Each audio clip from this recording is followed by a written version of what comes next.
Президент Садыр Жапаров Казакстанга иш сапары менен барат. Кыргызстанда 10 ай ичинде 56.866 жаран пенсияга чыкты. Өлкөдө кызамык боюнча эпидемиологиялык абал оорлошууда. Президент Садыр Жапаров 2-3 ноябрда Түрк мамлекеттер уюмуна мүчө өлкөлөрдүн башчыларынын саммитинин кезектеги жыйынына катышуу үчүн Астана шаарына иш сапары менен барат. Бул тууралуу президенттин администрациясынын тышкы саясат бөлүмүнүн башчысы Муратбек Азымбакиев билдирди. Өлкө лидери уюмдун күн тартибиндеги актуалдуу маселелерди талкуулашат. Астана актысына жана саммиттин жыйынтыктоочу декларациясын кабыл алышат. Иш чаранын алкагында өзгөчө кырдаалдар, метрология жаатындагы көп тараптуу документтерге кол коюу, түрк маданияты жана мурастары фондунда бир катар кадрдык чечимдерди кабыл алуу жана башка актуалдуу чечимдер кабыл алынмакчы. Саммиттин ишине уюмга мүчө мамлекеттерден Түркия, Азербайжан, Казакстан, Кыргызстан жана Өзбекстандын мамлекет башчылары, ошондой эле уюмдун байкоочу өлкөлөрүнүн делегация башчылары катышат деп билдирди Муратбек Азымбакиев. Кыргызстанда кызамык боюнча эпидемиологиялык абал оорлошууда. Бул тууралуу Саламаттык сактоо министрлиги билдирди. Маалыматка ылайык, Бишкекте 2 менчик бала бакча жана мектептердин биринде кызамык оорусу катталгандыктан убактылуу жабылып, тийиштүү аракет көрүлгөндөн кийин кайрадан ачылды. Каракол шаарында да бир мамлекеттик мектеп илдеттин айынан убактылуу жабылган. Ал эми Жалал Абад шаарындагы 2 мамлекеттик мектепте окуу онлайн уланууда. Белгиленгендей, бейтаптардын баары тийиштүү эмдөөдөн өткөн эмес. Социалдык фонд 2023 жылдын январь-октябрь айлары үчүн 56.866 жаранга пенсия дайындады. Бул тууралуу Соцфонддон билдиришти. Октябрь айында 2393 жаранга пенсия дайындалса, 1041 пенсионерге эмгек стажы, эмгек акысы жана майыптыгы боюнча кошумча берилген документтер боюнча пенсия кайра эсептелди. Кыргызстанда тузду аз колдонуу боюнча маалыматтык кампания жүрүүдө. Саламаттык сактоо министрлигинен билдиришкендей, биринчи кадам нан азыктарын өндүрүүчүлөр менен иштешүү болот. Андан ары курамында тузу жогору азыктарга түстүү маркировка киргизүү пландаштырылууда. Белгилери жашыл, сары жана кызыл болот. Ошондой эле коомдук тамактануучу жайларында туз колдонууну чектөө, тактап айтканда дасторкондон алып салуу каралууда. Мекеме тузду көп колдонуу жүрөк кан тамыр ооруларынын өнүгүшүнүн негизги фактору экенин белгилейт. Бишкекте экологиялык санитардык стандарттарга ылайык курулган жаңы таштанды таштоочу талаасы ачылды. Бул тууралуу Европа биримдигинин Кыргызстандагы өкүлчүлүгү билдирди. Көлөмү дээрлик 2 миллион метр куб полигон жакынкы 10 жылда орто калаадагы катуу тиричилик калдыктарын коопсуз жок кылууга мүмкүндүк берет деп күтүлүүдө. Санитардык полигонго Европа реконструкциялоо жана өнүктүрүү банкы 22 миллион евро насыя, Европа биримдиги 8 миллион евро грант бөлгөн.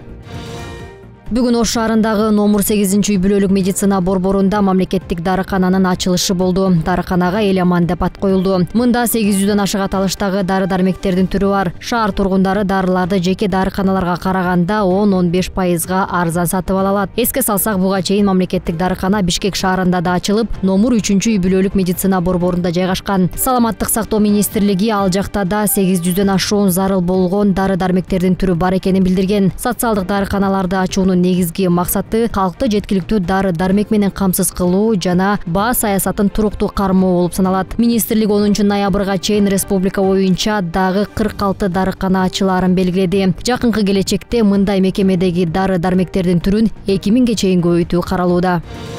Быйыл параспортчуларды каржылоого 4 миллион сомго жакын каражат бөлүнгөн. Бул тууралуу спорттун олимпиадалык түрлөрү боюнча дирекциянын жетекчисинин орун басары Бактияр Бокоев билдирди. Анын айтымында календардык план боюнча жалпысынан 2 миллион 150 миң сом бөлүнгөн. Бирок кийинчерээк кошумча каржылоо болду. Ошентип жалпысынан 4 миллион сомго жакын каражат бөлүндү, деди ал. Мега уюлдук компаниясынын базалык станциялары жарандар жана айлана чөйрө үчүн коопсуз. Бул тууралуу санариптик өнүктүрүү министрлигине караштуу байланыш тармагын жөнгө салуу жана көзөмөлдөө кызматы, ошондой эле саламаттыкты сактоо министрлигинин адистери билдиришти. Алар кошумчалагандай, бул жаатта кооптонууга негиз жок. Антенналарды айрыкча ушу кишилер көп жайгашкан жерлерде антенналар жылга өтүп турат да. Жыл сайын өтүп турат.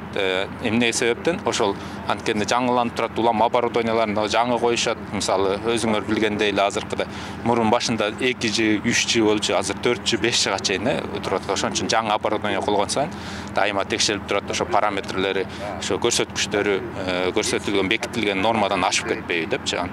Көпчүлүк учурда жакшы да, көрсөткүч жакшы. Анткени биздин ошол операторлор ошо көбүнчө эле эмени карайт, элдердин ден соолугун карайт. Электромагниттик энергия бүт уюлдук базалык станциядан эмес, анын антенналарынан гана чыгарылат. Эң чоң камтуу аймагын камсыз кылуу жана адамдардын таасирин чектөө үчүн антенналар олуттуу бийиктикте орнотулган. Сапаттуу мобилдик байланышты камсыз кылуу үчүн базалык станциянын антенналары алардан негизги электромагниттик энергия жуука нурга чогулуп, жакын жайгашкан үйлөр менен кесилишпей тургандай багытталат. Элдин арасында суроолор көп болот. Этаж үйлөрдүн крышасына койгонго болобу деп. Андан коркунуч жокпу деп. Негизи андан коркунуч жок. Анткени бул базовый станциялар өзү турган жерге ылдый жагына нур чачырабайт.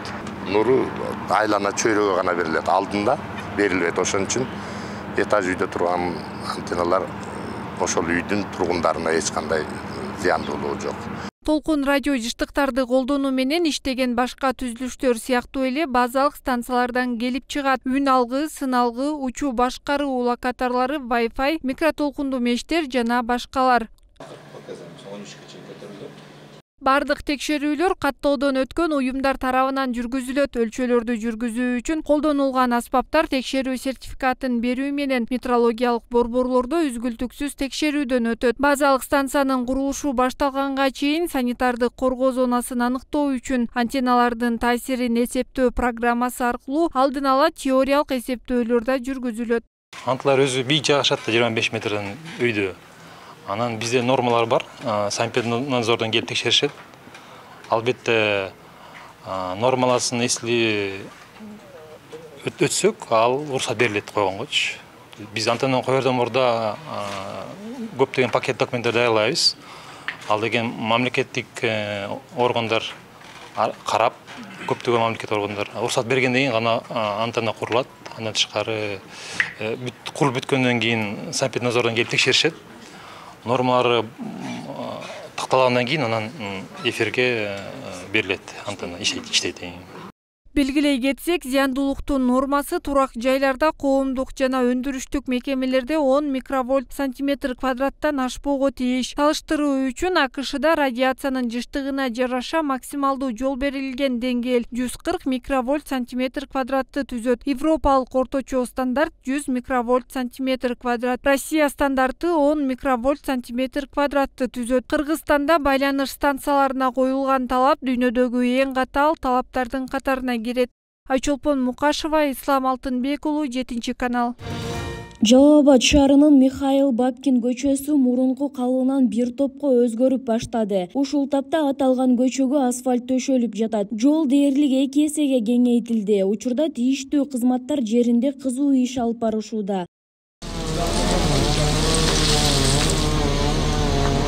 Аталган көчөнүн айрым жерлери буга чейин араң 4-5 метр болуп, унаалардын кыймылына тоскоолдуктар жаралчу. Бул жол эми 12,5 метрге чейин кеңейтилди. Ал үчүн 24 турак жайдын ар кандай курулуштары буздурулуп, жергиликтүү бийлик компенсация төлөп берген. Bir машина биядан биттасы болса, биядан кысылып калар. Эми азыр кеңейип калды, жакшы болуп. Бүтүп калса андан жакшы. Бүтүп калса жакшы, мындан эми жакшы болот. Ким кылып атса да тар болчу, мына кеңейип өтө жакшы болду. Жакшы, рахмат.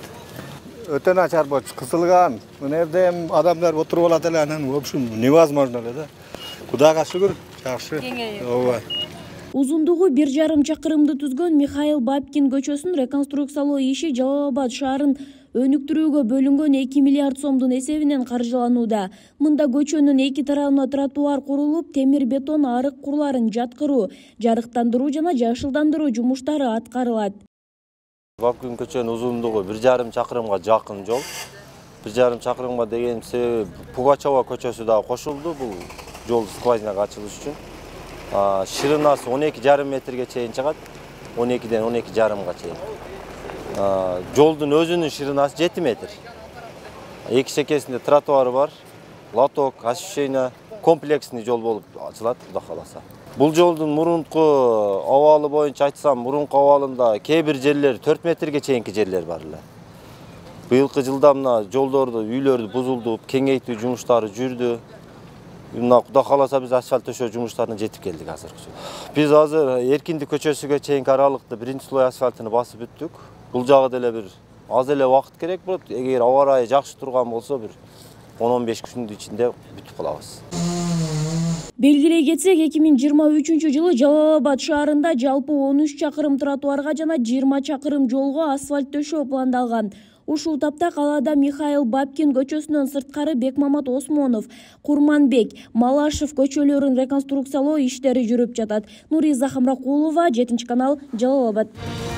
Кыргызстандык спортчулар универсалдуу мушташ боюнча дүйнө чемпионатында 4 медаль утту. Бул тууралуу универсалдуу мушташ федерациясына билдиришти. Unified версиясы боюнча чемпионат үстүбүздөгү жылдын 26-31 октябрь күндөрү Грузиянын Тбилиси шаарында өткөн. Кыргызстандын курама командасынын куржунунда 4 коло медаль бар.